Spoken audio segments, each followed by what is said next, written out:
Tonight, military leadership expresses regret over Sunday's airstrikes which claimed the lives of at least 85 people in Kaduna State.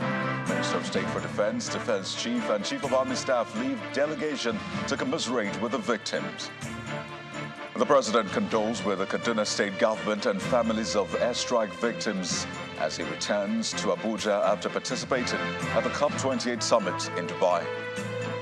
And Supreme Court dismisses application by PDP governorship candidate in the 2019 Imo State governorship election, Emeka Ihedioha, seeking to remove Governor Hope Uzodinma from office, awards a personal cost of 40 million naira against the council to Mr. Ihedioha. On business news tonight, Africa Finance Corporation signs $350 million long-term credit line with the African Development Bank to help fund urgently needed infrastructure projects around the continent. On sports news tonight, nine-time African champions, the Super Falcons of Nigeria, qualifies for next year's Women African Cup of Nations holding in Morocco with a 7-1 aggregate win over Cape Verde. And from Abuja, there will be no tolerance of laxity from ministries, departments and agencies at the budget defense session, warns President of the Senate, Godswill Akpabio. And in international news from London, Israel says it has encircled the Jabalia refugee camp, which was once the largest in Gaza. We begin tonight with the aftermath of Sunday's deadly military airstrike in Tudumbiri village, Kaduna State, an operation which left in its wake 85 people killed and 66 injured. But today, families of the victims are being given the assurance that their plight is acknowledged at the highest level of defense leadership. This is coming from the Chief of Defense Staff, General Christopher Musa, and the Minister of State for Defense, Major Bello Matawale, who visited the injured at the hospital in Kaduna. The Chief of Army Staff, Lieutenant General Tarid Lagbaja, who was also part of the visits, described the airstrikes conducted by the Army as regrettable and unintended. While empathizing with those receiving medical attention at the hospital, Lieutenant General Lagbaja promised to support those injured while a proper investigation is launched into the sad incident. Sunday, December the 3rd, is a day resident of Tundubiri community in Igabi local government area of Kaduna State will never forget. On that day, the joyful gathering for the Maulud celebration to mark the birth of Prophet Muhammad turned awry, as no fewer than 80 residents of the community were mistakenly killed and 70 others injured in an air bombardment carried out by the army drone that was on a routine mission against terrorists and bandits in the area. Among the most affected are women and children who are still at the emergency unit of Barau Diko Teaching Hospital in the Angwa Arimi area of Kaduna Metropolis. One of them was said to have died on Tuesday morning. So the aeroplane has through this thing, bomb 2 times. The first one have killed many people, and we just go around, we just pass away, and within a few times we come back. We are trying to gather our people, those who are looking for the first aid, and then the aeroplane come back again and threw the bomb again. We have a total of 71 patients that we brought in. Of these 71, one died last night. So we have about 70 currently with us on admission. The Nigerian army has accepted responsibility for the attack at Tundubiri village, and the Chief of Army Staff, Lieutenant General Tarid Lagbaja, is at the Barau Diko Hospital to commiserate with the victims. He also visits the community where the incident occurred. The Army Chief, who made a 10 million naira donation to the victims, describes the incident as unintended and unfortunate, assuring that such mistake will never occur again. I've gone around to visit and interact with the members of the community. I've come again now to the hospital to see the injured.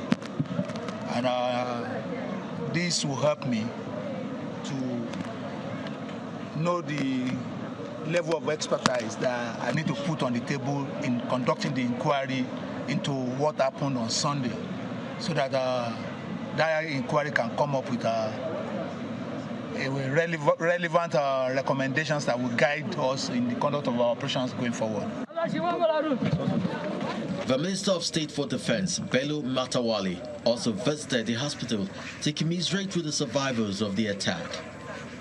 He says the setback will not in any way dampen the morale of security forces in the ongoing war against bandits and terrorists. Come to this hospital to visit the victims of this unfortunate incident that happens of bombing at Tudunbiri in the local government of the state, which we have assessed some of the victims, we have seen them, and the ministry will take care and charge of all the bills of these victims. And arrangement is going to be made to make sure that these incidents will never occur again, inshallah. Meanwhile, the Kaduna State Government delegation, led by the Deputy Governor, Dr. Adizat Balarabe, also visited the community, and some residents shared their experience on what transpired and what they want the government to do for them. The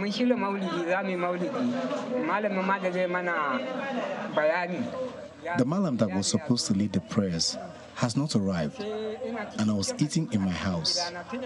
Since the prayer ground is in front of my house, suddenly we heard a loud sound, and my wife asked me what was that sound. Immediately, my neighbor's son was brought in with his legs cut off. We rushed out to find so many corpses on the floor, some dead, some injured.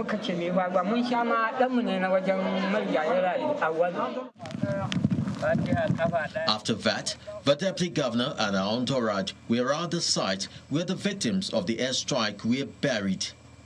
Prayers were offered for the repose of their souls, just as the state government promised to support the survivors. Continue to douse tension instead of coming here to come and create some kind of tension. We're appealing to everybody that is here to find a way, to talk to, especially the youth, because they're usually the ones. Precision in order to mitigate cases of collateral damage during such operations.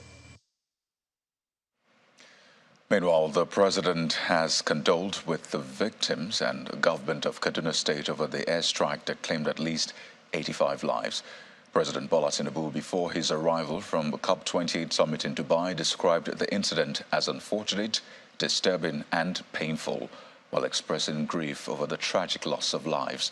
In a statement by his special advisor on media, Mr. Jirin Galali, the president directed a thorough and full-fledged investigation into the incident by relevant authorities while calling for calm.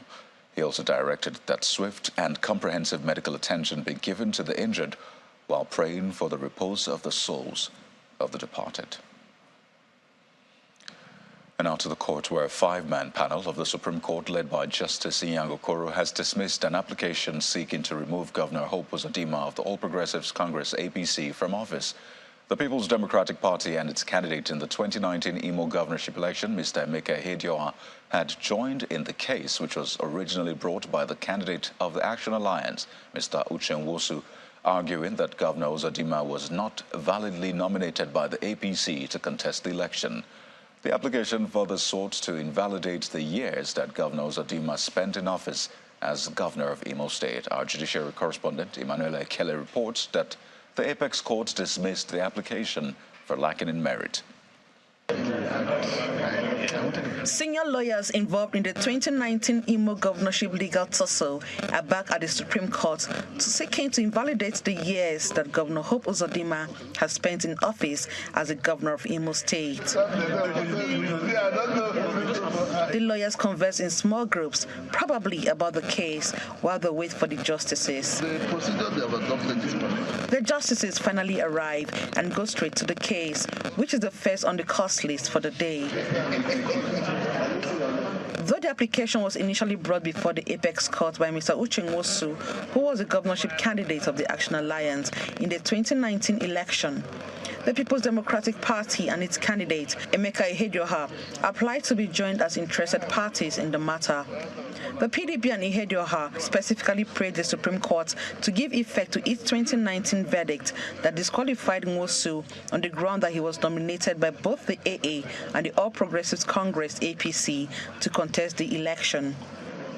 The appellants argued that if the court recognized Nwosu as candidate of the APC, there was no legal basis for its subsequent judgment that sacked Ihedioha and declared Uzodimma, who was also sponsored by the same APC, as a valid winner of the governorship poll.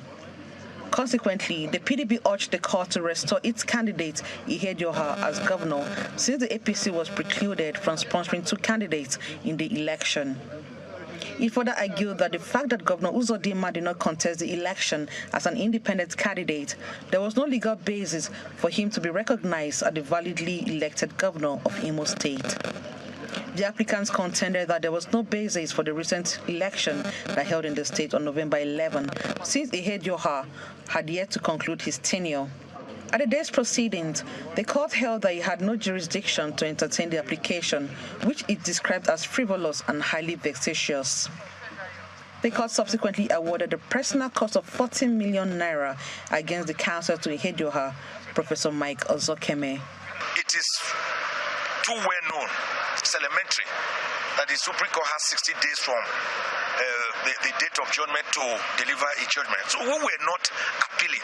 We were rather telling the court to give legal imprimatur to its own judgment, which it had delivered.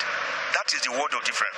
But the Supreme Court, being the apex of the law, has disagreed with me, and I've taken it in good faith. What they sought by the application is enforcement. It was actually a call on the court to review his decision, and the Supreme Court will never do that. It's only accidental slip that the court, by its rule, can really consider and correct in appropriate circumstances. This ruling puts to rest the legal tussle on the right APC candidate for the governorship seat for Imo State in 2019. The case, which was initially fixed for hearing in October, was later deferred to after the 2023 governorship election in Imo State. Emanuela Ekele, Channels Television News. Well, elsewhere, the planned arraignment of the chairman of Ibeto Energy Development Company, Chief Cletus Ibeto, over alleged 4.8 billion naira fraud again failed today at the Lagos High Court sitting in Ikeja. This is the fourth time the arraignment would fail following his non-appearance in court. His lawyers, led by Senior Advocate of Nigeria, Uche Obi, told Justice Ismail Ijelu that an issue of legal representation had arisen following moves by the Office of the Lagos State Attorney General to take over the prosecution of the case. The counsel to the EFCC, Senior Advocate of Nigeria, Rotimi Jacobs, described the move as an attempt to scuttle the trial. And following his failure to appear in court on different occasions, Justice Ijelu had, at the last sitting of November the 3rd, granted the request of the prosecution and issued a bench warrant for the arrest of the defendant. At the proceedings today, the Lagos State Director of Public Prosecutions, Dr. Jide Martins, informed the court of a petition written by the law firm of another Senior Advocate of Nigeria, Robert Clark, seeking a review of the case file and the outright takeover of the case by the Office of the State Attorney General. And based on the developments, the defense counsel urged the court to adjourn the case until the issue of legal representation is resolved. Justice Ijelu therefore adjourned the case to January the 29th, 2024 for the resolution of representation and prosecution of the defendant. Now in part two, after the break, as focus turns to energy in Dubai, a criticisms trail hosting of the climate summit in oil-producing UAE, as well as the country's decision to name Sultan Al Jaber as COP28 president. Well, that's in a moment. Stay with us. You're welcome back. If you've just joined us, you're watching the news at 10, coming to you live on Channels Television Lagos. Here's a reminder of our top stories. Military leadership expresses regret over Sunday's airstrikes which claimed the lives of at least 85 people in Kaduna State. Minister of State for Defense, Defense Chief, and Chief of Army Staff lead delegation to commiserate with the victims. The President condoles with the Kaduna State government and families of the airstrike victims as he returns to Abuja after participating at the COP28 summit in Dubai. Supreme Court dismisses application by PDP governorship candidate in the 2019 Imo State governorship election. Mr. Emeka Ehedioha, seeking to remove Governor Hope Uzodimma from office, awards a personal cost of 40 million naira against the council to Mr. Ehedioha. And Israel says it has encircled the Jabalia refugee camp, which was once the largest in Gaza.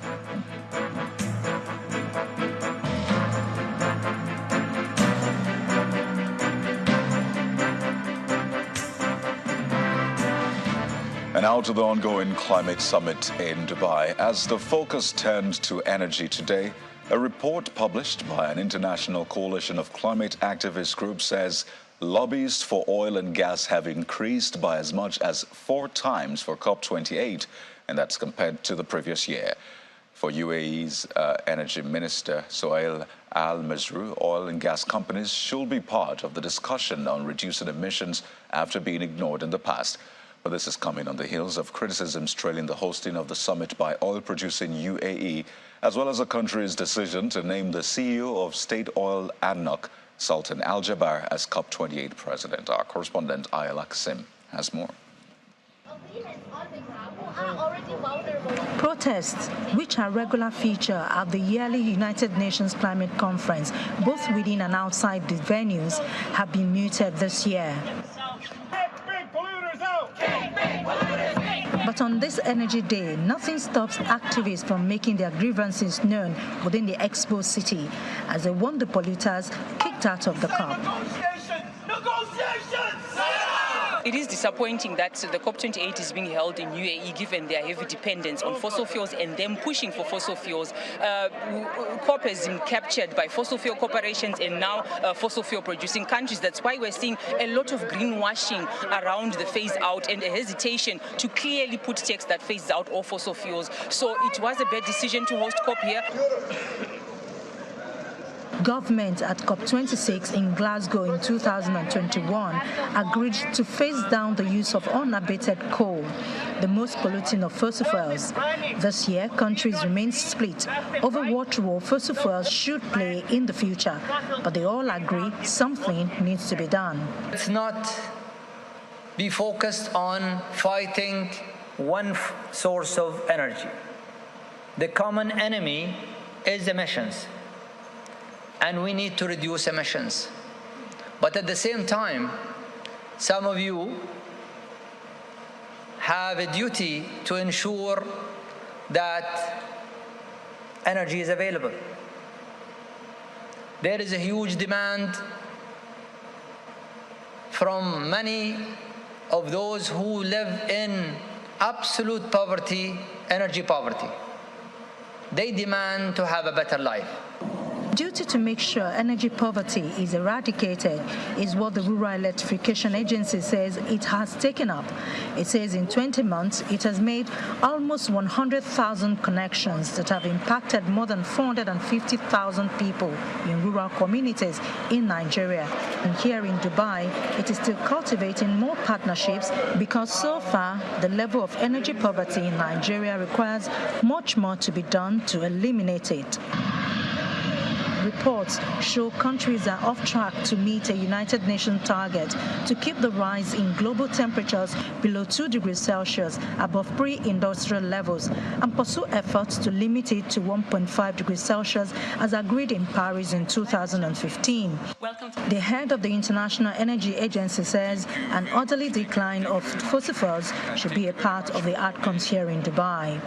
In Paris, there was the wind of international collaboration among the countries. Let's come together, solve the problems, and the geopolitical tensions were not as strong as we have now. At the negotiations, countries are hoping to strike a deal on an increase in renewable energy capacity at the global climate negotiations, which will focus on the gaps in the implementation of the 2015 Paris Agreement. Ayola Kasim, Channels Television News. And our next stop on the news at 10 is at our Abuja studio where Mokwe Yusuf has more stories. Hello, Mokwe. Hello, Kayode. Well, we'll start off with a warning from the President of the Senate, Godswill Akpabio, who's asking ministries, departments and agencies to take heed as federal lawmakers will not tolerate any laxity from them during the budget defense session. Senator Akpabio issued the warning at a Senate retreat on the 2024 appropriation bill. He adds that the lawmakers are committed to working toward maintaining the January to December budget cycle.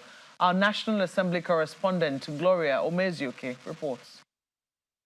On appropriations. It's the Senate stakeholders retreat on the 2024 appropriation bill, a prerequisite participatory process before the commencement of the budget defense by ministries, departments and agencies. How to deliver improved outcomes for the 2024 budget is at the heart of conversations here, as the Senate cautions against any lapse by the federal agencies that will thwart the existing budget cycle. Can we pass the budget in record time? A lot depends on the ministers, the MDAs, and the revenue spenders. If you don't come on time to defend your estimates, there is no way we can pass the budget on time. Plug the loopholes of leakages and wastages, and then bring more revenue so that the 2024 budget will become realistic.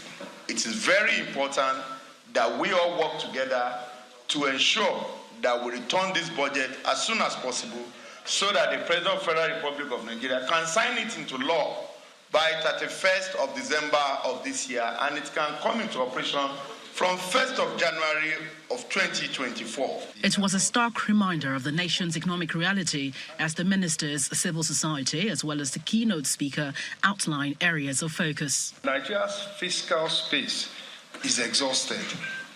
And the solution, as you probably heard earlier today, is that we have to focus on the concessional funding. We use the financial markets to take the stress, our fiscal stress down. We kept talking about revenue and debt. We never mentioned assets. We never mentioned equity.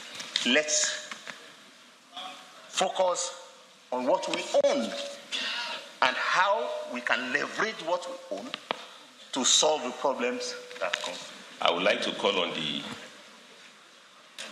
the National Assembly to really be a bit more ambitious, Mr. Chairman, to make sure that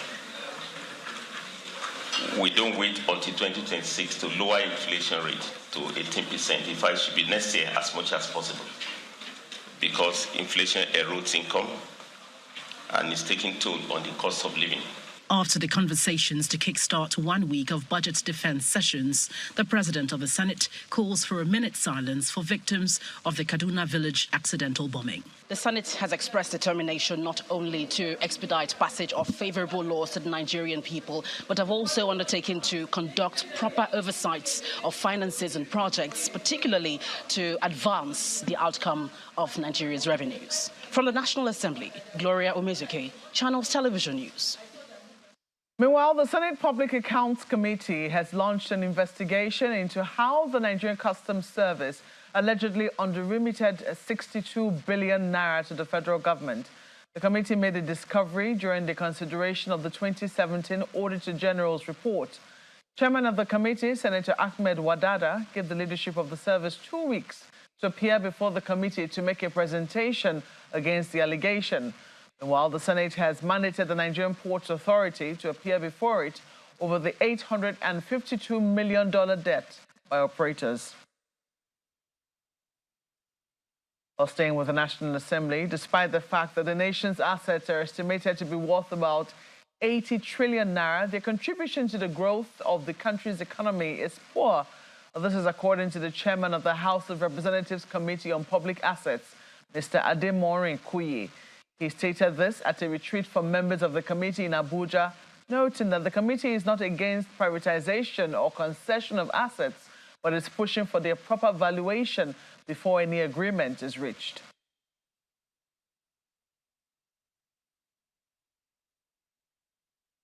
Well, in other news, the Minister of Communication, Innovation and Digital Economy, Mr. Bosun Tijani, has been speaking on the projections of the ministry to improve on its connectivity. Mr. Tijani explained that the ministry is working on a long-term project that can compete in the international world. He was a guest in our political program, Politics Today. At NCC today, there's a strong drive to engage and ensure that the quality of service is topmost on the agenda of the entire industry. That's something I'm committing to, and we're prioritizing that. But the second thing also from a technical perspective, which is a conversation that is not common, is that I understand as a minister that if we prioritize fiber optic cable in this country, quality of service, whether it's through your normal mobile telephony or the internet services that you use at home, it's going to go off the roof. And that's the commitment I'm also making, that in the next 4 years, we are going to do everything possible to increase the number of kilometers of fiber optic cable in Nigeria. How long can that take us? We've done 35. The goal is to reach, how many kilometers we're have we about done? 35, 40 kilometers right and now. And we needed to go to about 90. We need to go to 95,000 kilometers. So we're about a quarter almost halfway in there. Almost halfway in there. And it will cost us how many From billion? the calculation, this is a good question. We did the calculation. I've had meetings over meetings, and we finished that meeting today on this particular conversation. It's going to cost us roughly about $1.5 to $2 billion to wire the entire Nigeria and to reach that 95,000. What is the timeline, the duration that this? Well, we hope that we can accelerate in the next 6 to 12 months, secure that funding that private companies can tap into. It's not government money. And hopefully then work with serious companies that can lay fiber over the next 2 to 3 years. We're hoping that before the first 4 years of this administration, that a significant portion of that 95,000 kilometers can be covered. Still to come on the news at 10, Africa Finance Corporation signs a $350 million credit line with the African Development Bank to help fund urgently needed infrastructure projects around the continent. That's some business news. Join us again. Well, the company news now. Winners have emerged in Access Bank PLC's Womenpreneur Pitch a Ton initiative. Well, the program spans 3 months and includes an 8-week mini MBA training program conducted in collaboration with International Finance Corporation, IFC. Launched in 2019, the Womenpreneur Pitch a Ton program has empowered hundreds of women entrepreneurs with resources, knowledge, and opportunities they need to succeed in the business world. With excitement and bubbly energy, the women entrepreneurs celebrate the completion of the program at the valedictory event held at the bank's corporate headquarters here in Lagos. Different backgrounds, different lines of business, but one strong community of women entrepreneurs who are exploring new opportunities to grow their businesses. The Access Bank PLC's Womenpreneur Pitch a Ton program offers expert training, mini MBA certification, financial grants, and a lot more. This cohort of entrepreneurs have gone through a thorough training and are certified. They are encouraged to go make the difference. So congratulations. There are different winners in different categories. There are also consolation prizes. Trimmed down to top 10, 5 entrepreneurs got 500,000 naira each. Now to the top 5, each of the womenpreneurs are rewarded accordingly.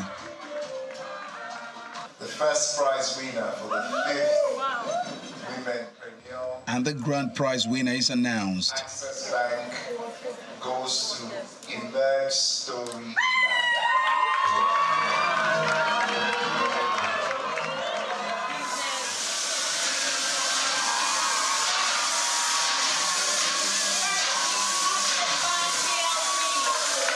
Screenwriting is not just a hobby, but it's actually a profession, and we mean serious business.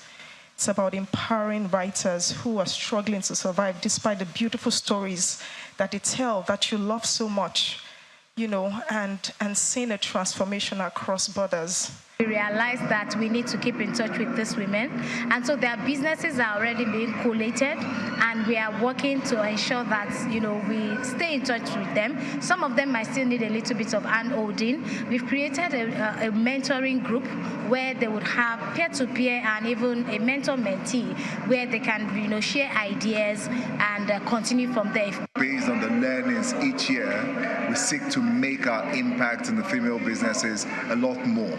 And I think 5 years ago, we started the Womenpreneur, which was one way to get women into a classroom beyond just giving money, let's give you the tools that prepare your businesses for great success. And it's always nuance to take into consideration the topical issues of today. The program has produced an impressive array of more than 500 International Finance Corporation certified women in small and medium-scale enterprises, which makes the program highly sought after, judging by the influx of thousands of applicants each year.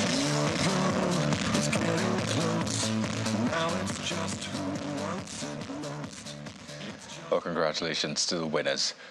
Global innovative technology brand Tecno has officially released the Spark 20 series following their partnership with the Confederation of African Football CAF in Singapore for the Africa Cup of Nations in Côte d'Ivoire. And to make the experience of the fans more memorable, football lovers can stream all games live with the AFCON-themed Spark 20 device all through the tournament. Football fans across the globe will have the opportunity to stream all matches live at the African Cup of Nations tournament in Côte d'Ivoire next year with the official release of Tecno Spark 20 series. Because clap along if you feel like a room without a roof. On September the 21st in Singapore, Tecno sealed a partnership deal with the Confederation of African Football CAF as the exclusive smartphone sponsor, and the Spark 20 series satisfy Tecno lovers' specifications. This collaboration represents a momentous step for Tecno as we join hands with one of the most prestigious sporting events on the continent. Tecno is committed to unlocking the best and newest technologies for forward-looking individuals, inspiring them to never stop at pursuing their best selves and their best futures. The Spark 20 Pro Plus comes with a curved display. It's AMOLED, so you can stream the football match live on your phone, and it has dual stereo speakers. It's an AMOLED display, dual stereo speakers. You're going to enjoy watching it, and it has a 5,000 milliampere battery with 33 watts fast charging. I want to say thank you to Tecno. You are touching the lives of Nigerians. Tecno is the people's phones. You know, it's the people's phone. And there is more for customers. How would you like to be among the lucky winners to go to Côte d'Ivoire next year to watch the AFCON live? If you're among, please put your hands. All you have to do is buy the Spark 20 device, and you qualify yourself for a raffle draw. So you could win an all-expense paid, you could win cash, you could win gift. For one of the brand influencers, Toby Ayeni, the Spark 20 series is more than just a phone. As a tech person, I'm always on my phone. I hardly watch TV. So now that Tecno has brought AFCON to my phone, it just makes it easy to follow up and keep up. On the introduction of the 5G devices and what customers can expect in 2024, Charles Enwere, the project manager, explains. Most Nigerians use a Tecno device, so giving them 5G experience is change the game, change the experience that our customers can enjoy with our Tecno devices. With these new innovations and commitment in revolutionizing the digital experience, the Spark 20 series promises to bring more excitement to Nigerian football fans. Tecno 20! In other stories, the Executive Secretary of the Nigerian Content Development and Monitoring Board says the agency has recorded significant success in its over a decade-long existence. He reeled out achievements to include gas utilization and capacity at the 12th edition of the Practical Nigerian Content Forum held in Yenagoa, Bayelsa State. The industry event had in-persons and virtual participants, including the Group CEO of NNPCL, Mr. Mele Kyari. The second day of the 12th edition of the Practical Nigerian Content Forum, and over 750 delegates and captains of industry are gathered in Yenagoa, the Bayelsa State capital, to participate in the summit. Thank you, sir, for being here. This year's edition celebrates the successes achieved by the Nigerian Oil and Gas Industry Content Development Act over the past 10 years. The keynote speaker and executive secretary of the Nigerian Content Development and Monitoring Board, Engineer Simbi Wabote, reveals the giant strides the board has made within the past decade in promoting the Nigerian oil and gas content. In-country fabrication capacity moved from 60,000 tons per year to 250,000 tons per year. Under this pillar, we have transformed 2 of our portfolio no-gap sites from bare land to industrial park to support in-country manufacturing and assembly of equipment and input materials required for exploration and production activities. He also dispels rumors of the board moving its headquarters from Bielsa to Abuja, the nation's capital. Is it true or false that NCDMB plans to relocate its headquarters to Abuja? The answer is definitely false. We are still here 7 years after some people took us to court on the unsubstantiated rumor that we are moving out of Bielsa.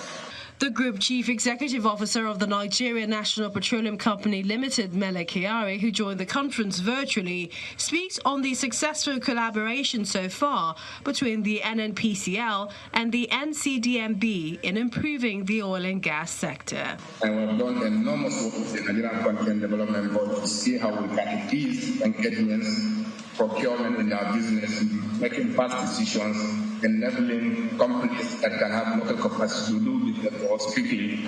Representatives of the Minister of State for Petroleum Resources and the Governor of Bayelsa State represented present their principals' messages to the conference. We are exploring various avenues, especially improvements in technology, to see how we can better our production processes in cleaner ways. When we dedicate ourselves to a task, I wholeheartedly commend and endorse it as a model for all sectors of our society. The forum is expected to spur growth in the oil and gas industry and foster effective collaboration between the public and private sectors. Now, for more business stories on the news at 10, here's Anne Owaudo.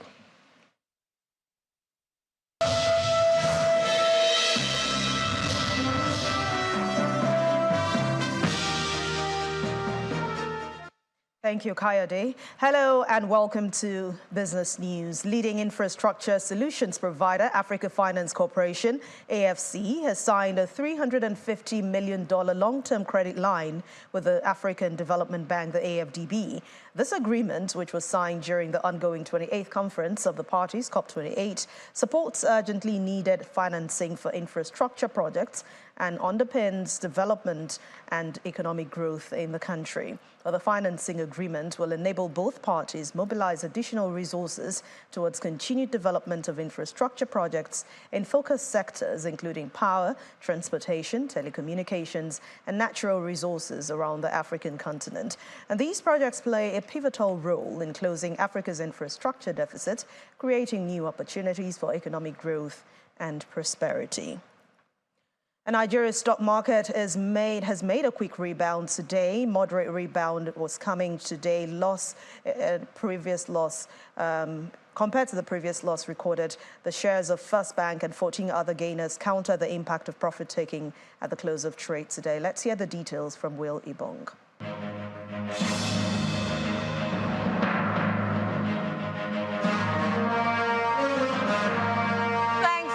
Finally, the market is back in the green after a wobbly start to the week, and as analysts had expected, the all-share index rose today by 0.43%, recovering some of the losses recorded yesterday. And voila, it's Boasemen's doing again, but this time it's not a bringer of bad news. The company's share price gained 4 naira 40 kobo, leading the stock to close at 98 naira. I smell bargain hunting by investors. We all know you took advantage of the dip.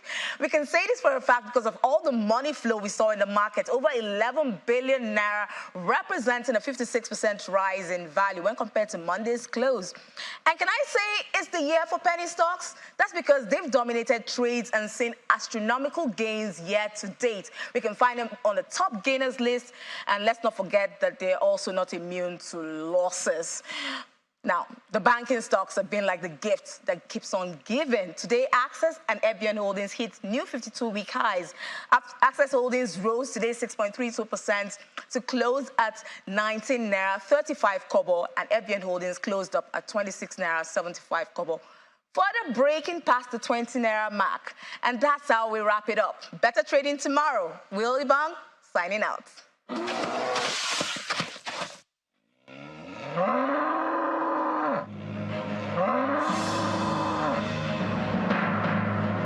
And that's business news for tonight. Thank you for watching. I'm Anne Mwawadu. The rest of the news at 10 continues now with Coyote.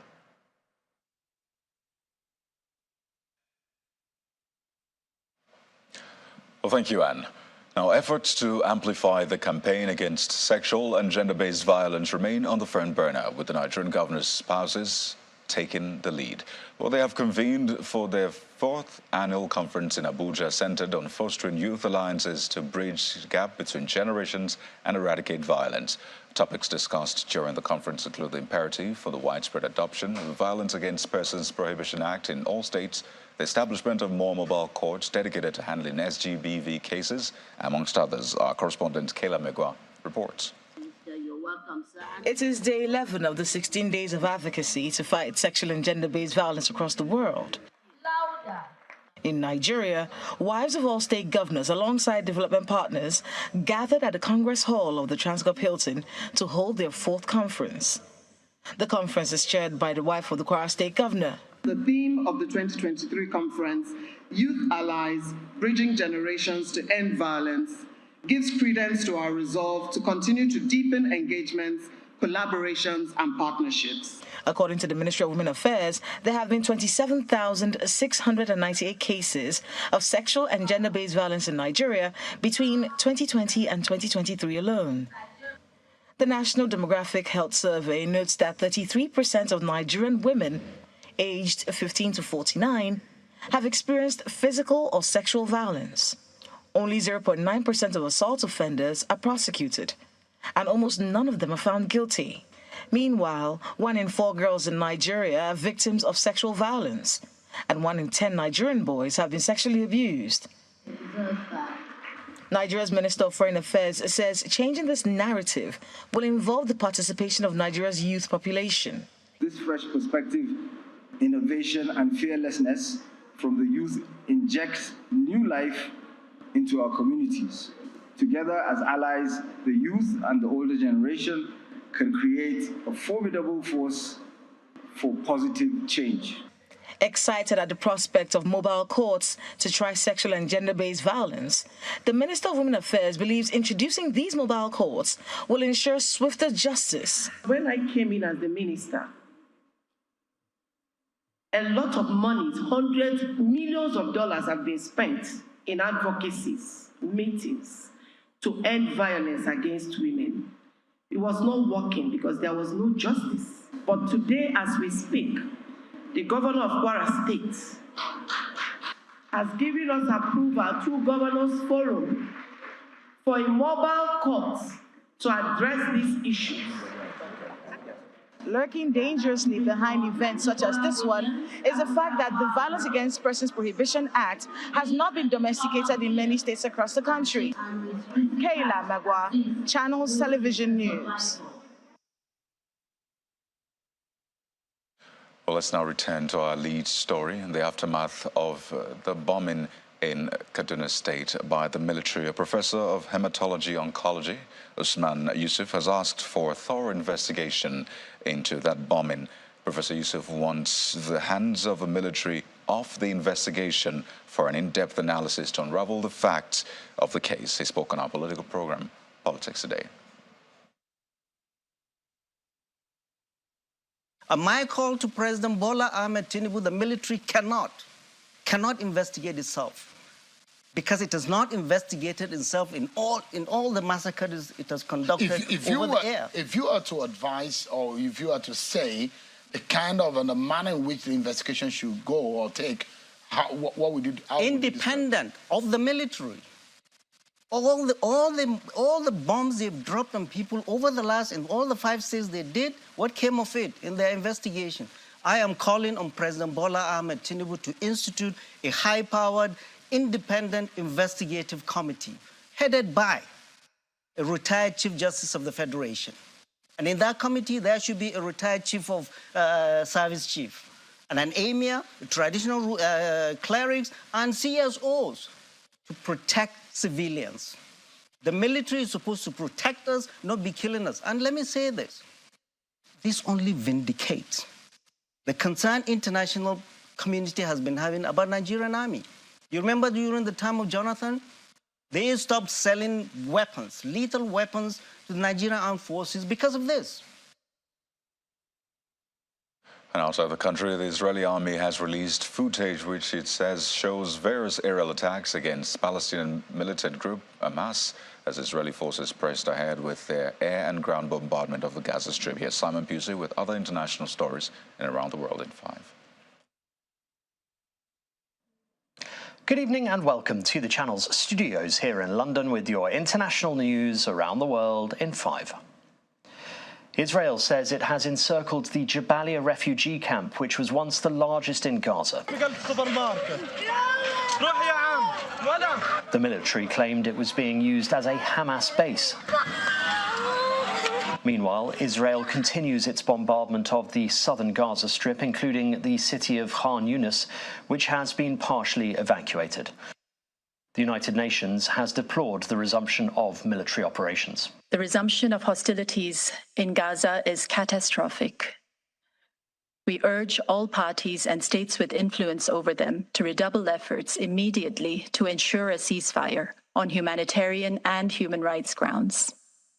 Recent comments by Israeli political and military leaders indicating that they are planning to expand and intensify the military offensive are very troubling.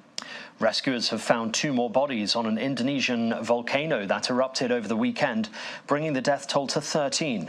The search for 10 other hikers on Mount Merapi resumed on Tuesday after being paused due to safety worries. Merapi was still erupting as hundreds of rescuers scaled slippery terrain in search of the missing. The volcano spewed a 3-kilometre ash cloud into the air on Sunday, shrouding surrounding villages in ash.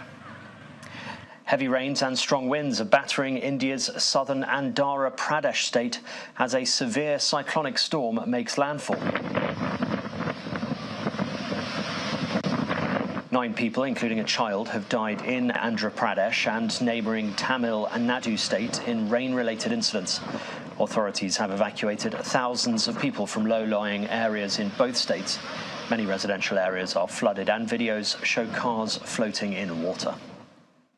A former Tesla employee says he believes the technology powering the firm's self-driving vehicles is not safe enough to be used on public roads. Lukasz Krupski leaked data including customer complaints about Tesla's braking and self-driving software to a German newspaper in May. He said attempts to highlight his concerns internally had been ignored. Tesla did not respond to requests for comment. Elon Musk, the chief executive of Tesla, has championed its self-driving technology. 6 colonial-era artefacts, which have been returned to Sri Lanka by the Netherlands, were showcased at the Colombo National Museum. The colonial artefacts include the bejeweled cannon of candy made of bronze, silver and gold, seized in 1765 by soldiers of the Dutch East Company and displayed in the Prince of Orange's Cabinet of Rarities and later the Rijksmuseum in Amsterdam. A World War II-era bomb has been detonated in waters near Langeland, a Danish island to the south of the country. A fisherman immediately notified authorities after the 130-kilogram weapon got caught in his net. 5, 4, 3, 2, 1.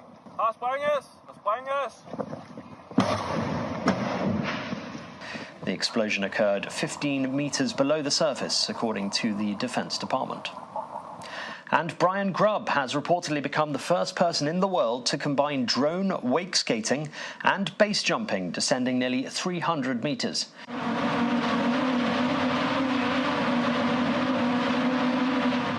Grubb started his journey on top of a sky bridge at a Dubai resort's infinity pool. He began by wake skating 94 meters across the rooftop pool before leaping over the pool's edge into a 77-story base jump. The successful mix of wake skating and base jumping has been dubbed Wake Base.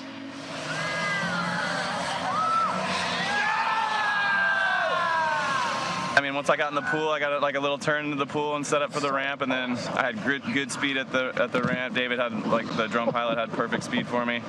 As soon as I got to the bottom of the ramp, I just wanted to really make sure I focused on getting that grab, and then I as soon as I got the grab, I just kind of looked up at the drone, and that's when I kind of bailed off the board. I made sure I was clear of the tether and just had a nice slow barrel roll, and I was kind of going with the building, like down the way, and just had sick visuals, like seeing the side of the building and like looking out over the water out here. And that's your international news around the world in 5. Now back to the channel's studios in Lagos.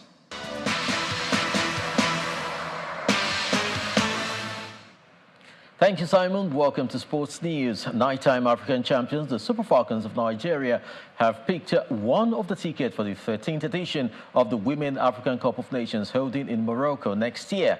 The senior women's national team did this in majestic style this evening with a 2-1 defeat of host Cape Verde, advancing 7-1 on aggregate in the final round of the qualification series.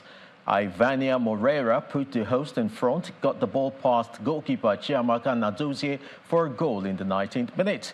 Esther Koronko got a brace when the Falcons brought aside the team in Abuja 5-0, was again on the score sheet to level 1-1, and captain Rasheedat Ajibade got the winner 3 minutes into added time to ensure victory for Nigeria.